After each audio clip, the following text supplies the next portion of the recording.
Welcome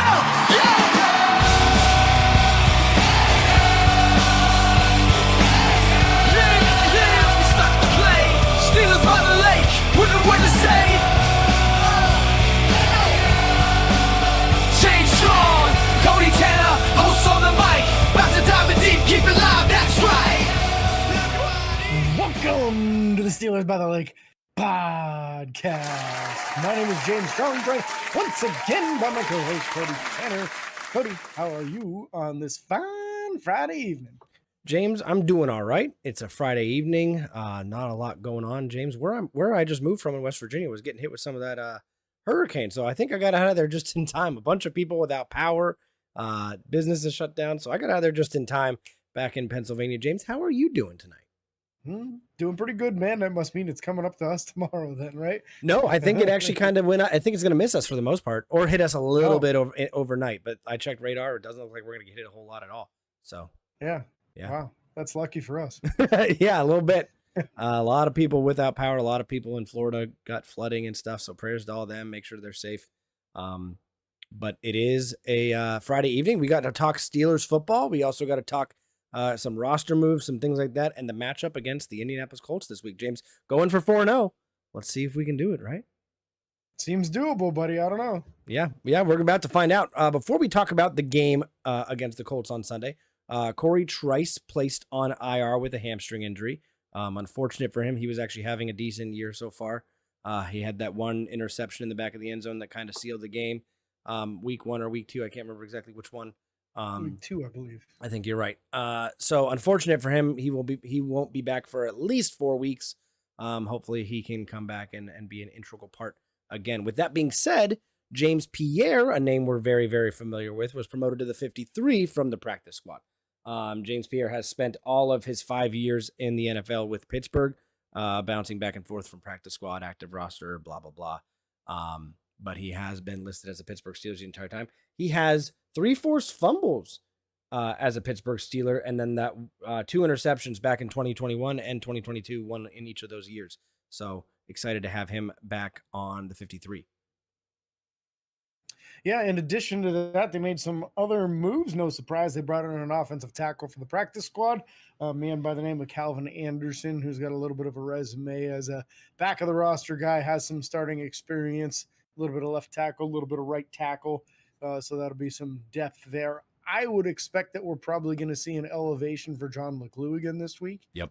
And honestly, I'm very curious to hear updates on if Dylan Cook's close or not, right? He got put on the injured reserve on the list, able to come back later on in the season. And then we really haven't heard anything, which is not uncommon to not hear anything about these guys once they go on. Usually you hear of the window opening. Hopefully that's something that happens soon because these offensive linemen are dropping like flies. Last move, they did decide to cut tight end Matt Sokol and signed linebacker Marcus Haynes to the practice squad. Again, that is likely a depth move because of the Alex Highsmith injury. Yep. So with him expected to miss this upcoming game, you got to have some extra bodies out there, and you might even go as far as pulling Nick Herbig off of special teams so that he can focus on just defense and be fresh. Yep. Yeah, and Marcus Haynes has been bounced around from a couple of teams. He originally started with Denver, played for didn't play for the Texans, but was on the Texans roster, Browns roster, and now with us, the Pittsburgh Steelers. Calvin Anderson played with both Denver in his career and New England so far. So he has a very short career, 4 years. Again, I think he had 7 starts in the 2022 with the Denver Broncos, but after that, only 2 starts with New England last year. But again, that's quality time that he's gotten to experience NFL play. That is a good thing to have on the practice squad for sure.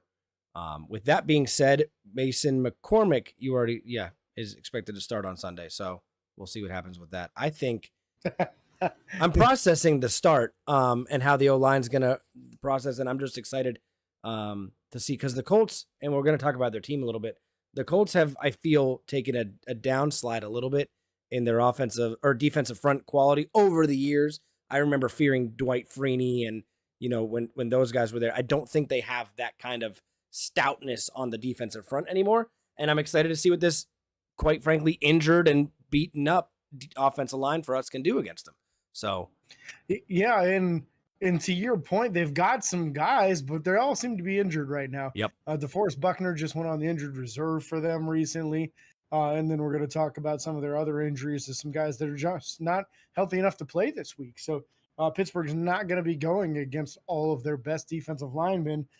Mason McCormick is something that has not been announced by the team, but this is something that is being insinuated by Pittsburgh reporters, which basically means they're not allowed to say it because it's not been reported, but he's been practicing first team. It sounds like a good portion of the week, if not all of the week. So I'm excited for him because dude's a mauler and a little bit better pedigree, a little bit bigger, longer kind of guy than what we're getting out of Spencer Anderson. Spencer Anderson hasn't been bad. No. But I think if you're looking to see what you've got in the future, this is a great opportunity as Isaac Seumalo starts working his way back from his injury. Let's get Mason a couple games here and see what he can do. Because so far, so good from what I've seen on Mason McCormick. I remember the very first preseason game, I was skeptical. Second and third preseason game, he was awesome, and he got his feet wet last week a little bit and looked pretty good last week too. So I'm excited about that for sure. And let's get into this injury update, Cody. There's a ton going on both sides. Which would you prefer to cover, the Steelers side or the Colts side? I'll cover the Steelers side, James. Sounds good. A lot of this is non-injury related. There's a large portion of this. I'm going to go over those guys first. The guys that are non-injury related either didn't practice on Wednesday or Thursday, and then they were fully participants today in practice and expected to play. Those guys being Najee Harris, also TJ Watt, Cam Hayward, Larry Ogunjobi, Dante Jackson, Miles Killebrew, and Cordarrelle Patterson. All those guys were non-injury related, reported on the injury list that they were just resting. And then you have Russell Wilson still limited all week with the calf injury. You have Roman Wilson, who was fully participant all week with an ankle injury and should expect him to go. And then outside of that, Van Jefferson with an eye injury. Again, he got poked in the eye last week. We talked about that. Fully participated all week. I expect him to play. Deshaun Elliott, the safety with a quadricep injury, limited practice on Wednesday, then fully participated yesterday and today. Jaylen Warren with the knee injury did not participate all week. Expect him to be out. Alex Highsmith with the groin injury didn't participate all week. Expect him to be out. Isaac Seumalo with the pectoral injury, limited participation all week, doubtful to play. I'm just calling it out. He's not playing. And Michael Pruitt with the knee injury also listed as out, with not participating all week long. Yeah, so some good news on some of these guys, right? So we at least see the progress with Roman Wilson being a full participant all week long. That's a big step in the right direction. 2 weeks ago, he had 1 day full. Last week, he had 2 days full. This week, full the whole time. So now it's just about the correct opportunity for him to get on the field. And then Seumalo was actually limited all week long, like you mentioned. Yep. This is also a step in the right direction because he didn't even get a limited participation last week. We saw some images of him going through some stretches, which was great. Now he's limited. Now we'll see what they do next week with him. A possibility of trying to get a little bit of full participant next week. We'll see. But it's exciting to see him moving in the right direction, as to some actually believe him to be the best offensive lineman on the team. So yeah. It would be nice to have him back, no doubt. Over to the Colts side of things.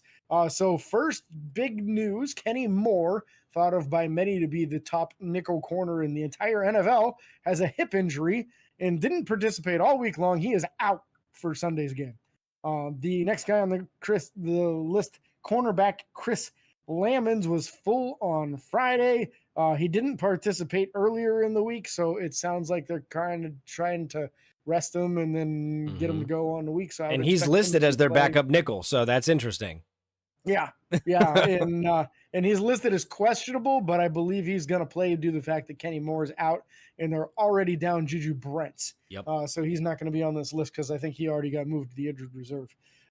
Grant Stewart has a heel injury. He was a full participant on Friday, so I'd expect him to be good to go. Kwity Paye with a quadricep is listed as out. So as we were talking previously about this defensive line not being 100%, there's one of them. That's one of their top pass rushers in Kwity Paye. He is not healthy enough to play this game. Right tackle Braden Smith is listed as questionable and has been either actually a do not participate all week long with this injury. So they're trying to say, hey, he's going to be fine, he's going to play, but he didn't practice all week long. If this is Pittsburgh, he's not playing because you have to practice on Friday to play on Sunday. That's just a Mike Tomlin rule. And you know what that does? That sets TJ Watt against a rookie, Matt Concaves from the Pittsburgh Panthers. Oh my God, that's their backup right tackle. That's their backup right tackle. He was projected to be a guard due to lack of length, so that could be a real rough day for Matt there. So we'll see if that's the route they go, or if they've got something else up their sleeve that they're going to try and move out to that position. But they said they have a plan for TJ. Man, it's going to be keeping the running back and the tight end to block. My understanding is that they have a habit of using some of their tight ends exclusively as pass blockers. So I would expect there to be basically a sixth offensive lineman on that side most of the game to help with TJ. Next on their injury list is defensive end Tyquan Lewis. He has a calf and wrist injury going on. He's listed as questionable, and he was a do not participate on Friday, but limited on Thursday. So that is truly a questionable there.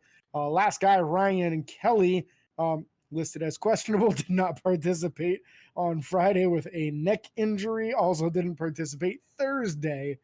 So that's a real bad sign for him too. So we're talking starting centers, very questionable. Starting right tackle is very questionable. This is going to really have some opportunities for both TJ Watt and the interior guys. Whether and Nick Herbig, a little bit. Yeah, well, Nick's not the only healthy guy. Yeah. He's got the healthy guy on the other side, the former first-round pick Bernard Raymond. So he's the only one that's going to have like a healthy situation. That and Cam, because Cam's got a healthy Quentin Nelson that he'll be going up against. Yep. So very interesting injury report here. Did you go over Grant Stewart as well? Yep. Okay. I didn't remember if you said that or not. But now that we went over injuries, let's go ahead and talk about this Colts roster. We already talked about some of the guys that'll be out, but let's talk about the guys that will be playing. Quarterback on the offensive side of the ball. We do this every week. Anthony Richardson backed up by Joe Flacco. Anthony Richardson, TJ Watt's already talked about it. He's excited for the challenge of taking down such a big quarterback. Anthony Richardson is not it's not a Kyler Murray. It's not a skinny Lamar Jackson. Anything like that. He's 6'4", 244 pounds. He's a big dude. The running back, Jonathan Taylor, backed up by Trey Sermon. Jonathan Taylor listed as probably one of the top running backs in the league when he's healthy. He seems to be having a good year so far. Wide receivers, Josh Downs, Alec Pierce, and Adonai Mitchell are the guys starting. You also have Michael Pittman Jr. starting as well. Those are the top four guys. And then tight end room, Mo Alley Cox and Kylan Granson are listed as co-starters. You also have Drew Ogletree and Will Mallory, backups, tight ends there.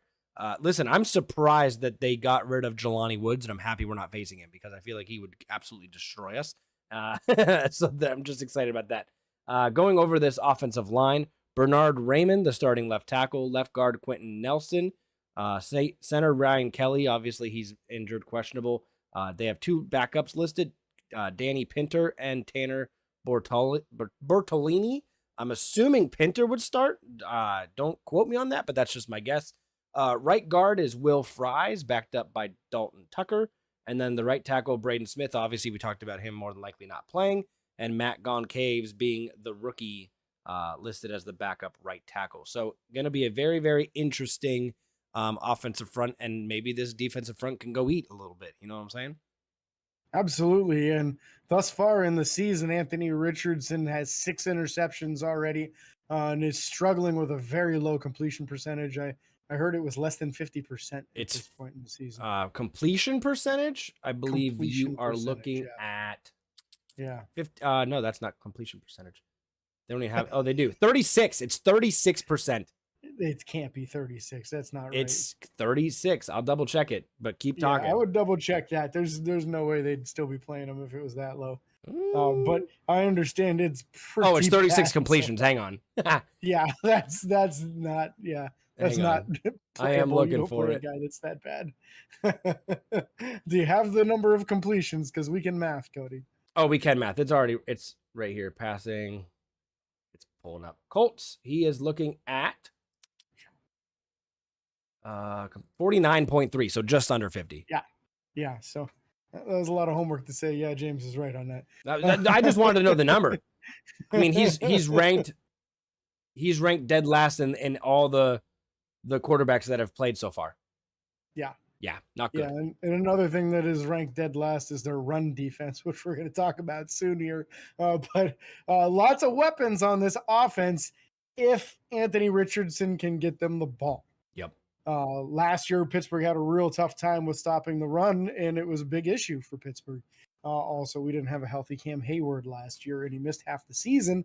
When he was playing on a bad groin. So I think that'll be a big difference this year. I would expect them to run to their left a lot, trying to run behind Quentin Nelson and Bernard Raymond. That's the power of this offensive line, especially with the other guys banged up. So it's going to be a very important game for Cam Hayward to really hold his gap, which he's done well against Quentin Nelson when healthy in the past. And more importantly, an undersized Nick Herbig might really be tested on that left side there. So it might be one of those situations where if they're really pounding the rock, you might want to just stick to Marvin Leal out there for a little while and use Nick more for the pass rushing situations. Because the Marvin's 275 pounds versus the 240-ish of Nick Herbig could make a big difference in that run defense. So we'll see how this goes, but we're expecting to see those tight ends helping big time on the right side against TJ Watt. Defensively for the Colts, they run a 4-3 defense with Kwity Paye listed as one of their starting defensive ends. With him ruled out, look for Laiatu Latu to get the start. That's the first round pick rookie there. Tyquan Lewis, the other defensive end, with Dayo Odembigo on the opposite, backing him up. Interior, we have Taven Bryant and Groven Stewart. So not the most stout defensive front in the world. Definitely keep an eye on Laiatu Latu. That's a very highly skilled pass rusher there. Yep. The off-ball linebackers, E.J. Speed, Zaire Franklin, and Jalen Carlisle. This is a group that gave us real big problems last year. Yep. Speed was all over the place. So was Zaire Franklin. Zaire Franklin's already talking trash, saying he wants to get his hands on a terrible towel.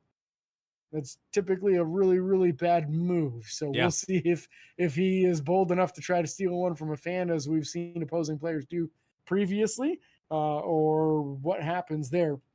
Moving on to the secondary, outside corner Samuel Womack and Jalen Jones. The nickel cornerback, as we talked before, Kenny Moore is a slated starter with Chris Lamons behind him. Kenny Moore's been ruled out. Chris Lamons is on the injured list. They are real dinged up. Starting safeties, Julian Blackman and Nick Cross. So really an underwhelming group, honestly, in one that is not doing well stopping the run. I want to say they're 32nd in the league in run defense right now. Yep. So that's something that's got to be an opportunity for Pittsburgh. They're built for power run and running at teams. That's something they need to exploit in this game for sure. Do you want to cover these special teamers, Cody, or you want me to? No, I got them. Let's talk about the special teams here. So obviously the punter and holder, Rigoberto Sanchez. Place kicker is Matt Gay. Long snapper, because they matter too. Just ask the Bengals. Luke Rhodes. And then you have dual kick returners listed, Anthony Gold and Dallas Flowers. And then Anthony Gold is also listed as the punt returner, backed up by Josh Downs, the wide receiver. Capable special teams guy. I'm not overly feared. I want to say one of these guys, I think Anthony Gold had a good kick return this year, but it wasn't anything crazy that I remember. But yeah, it's gonna be an interesting thing. Fun fact here, James, real quick to go over this: the average time of drives in the league, Pittsburgh has the 5th longest average drive of 3 minutes and 17 seconds. The Indianapolis Colts have the shortest at 2 minutes and 5 seconds. So, which goes hand in hand with a poor completion percentage and the turnovers, right? Yeah. When you're turning it over nonstop, when you can't complete a pass, It's very tough to sustain drives, and you're constantly stopping the clock. Yep. So that's a rough one for them, no doubt. And that might even give a little insight as to this week's 3 keys to success. It's my turn to go first, Cody. It is. So it is. I'm going to take the honors on this. And as we always tell you, if you have your 3 keys to success, feel free to leave them in the comment section for us. And we'll talk about them on next week's show, especially if you nail them. Yeah. Then we're definitely going to talk about that stuff. So this week, my first key is 2+ interceptions. That is what Anthony Richardson is averaging on the season. I want to see the Steelers secondary and linebackers, maybe even TJ, you never know. Nick Herbig? Come away with 2+. Could be. I want to see 2+ interceptions from our defense. I think if we do that, gives us a really good chance at victory this week. My next key, kind of an odd one. I want to see 150 yards receiving plus out of the wide receiver group minus George Pickens. Minus George Pickens. So give me your Calvin Austin, Van Jefferson, Scotty Miller, whatever. Combine all those dudes. I think that with the injuries the way they are on their secondary, that they're going to put their top guy on George Pickens, and everybody else should have pretty favorable matchups with all the injuries they've got going on. So we ought to be able to throw the ball all over the place and take advantage of it. They're probably going to try to double George, and that's going to leave these other guys in very winnable situations all game long. If he spreads the ball like he did last week, I think we're going to see some real serious success in the passing game. Yep. And then my final key to success, run the ball, baby. I want to see over 150 yards. I've been calling for it. They've been close. Yep. This is the week they cross 150 and this is as a team. Rushing. This is as a team. As a team. Okay. As a team. And honestly, let's be real. Najee's going to get 80% of the workload, especially with Jalen out. Patterson. Yep. There's a possibility we see like Joe Ward elevated. That would be my guess because he's got some kick return ability too. Yep. And then you can stick him back there with Cordarrelle Patterson on the kickoff returns. But I would kind of expect someone to get elevated. So a running back in Leglue, that's my guess. Yep. That's fair. You ready for mine? Oh, I'm more than ready, buddy. Okay. My first one is going to be different from the normal win the turnover battle. I want to force 3 turnovers. And the reason I say 3 is because every NFL team averages 10 drives per game. Right now, the Indianapolis Colts are turning over the ball on 19.4% of their drives. If they do 3 drives and get 3 turnovers on 10 drives, that'll be 30%. I want to up their percentage this week in turnovers. I want to up it. With that being said, sticking with the same defensive side of the ball, I want to see Pittsburgh sack the quarterback in the first quarter. I'm not going for specific goals as far as numbers. I want to see a sack in the first quarter. Last week, we didn't get our first sack until after halftime. And then we allowed -5 yards the rest of the game. I want to get to Anthony Richardson early and often and force him to play scared, force him to play fearing the pressure, fearing TJ Watt, Nick Herbig, Keanu Benton, Cam Hayward. I want him to get hit early and experience a sack so that he starts playing on edge and starts doing those 3 turnovers that I'm looking for. And then I'm going to switch over to the offensive side of the ball. I just want Justin Fields to continue growing. This is a very hard thing to track. I know that. But what I'm specifically looking for is the growth that we've seen in his passing charts. And we shared those on our social media recently. He went from not throwing the ball inside the numbers at all week 1 to sprinkling a few week 2. And then on week 3's passing chart was all over the field. I want to see that pattern continue. And I want his passing chart. If you want a number, I want to see at least 8 passes over the middle of the field inside the numbers. Well, that's something we can measure. So 8 passes between the numbers. Yes, sir. Got it. James, it's time for score predictions. I was a little off last week, but that's okay.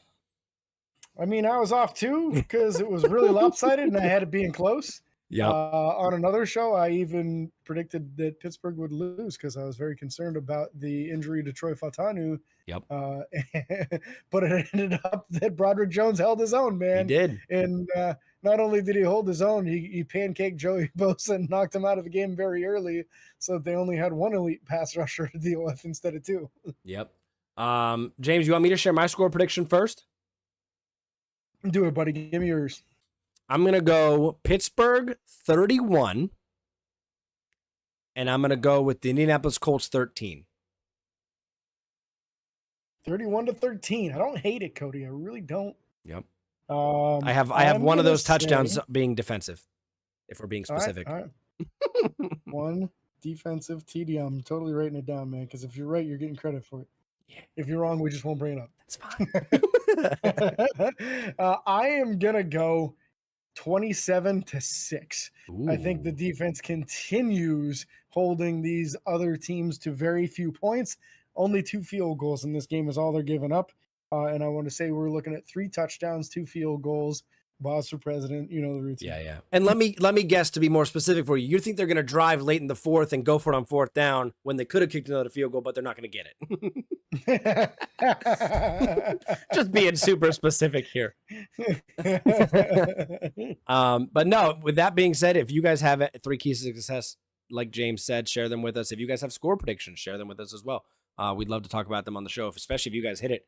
If you guys hit it, we'll happily have you on the show and see where you get your wisdom from, because we got to talk about it if you're guessing the score exactly right. With that being said, we can't thank you guys enough for listening or watching if you're on YouTube. Don't forget to like and follow on Facebook, Twitter, Instagram, TikTok, and YouTube. Subscribe, ring the bell. It's free. It don't cost you anything.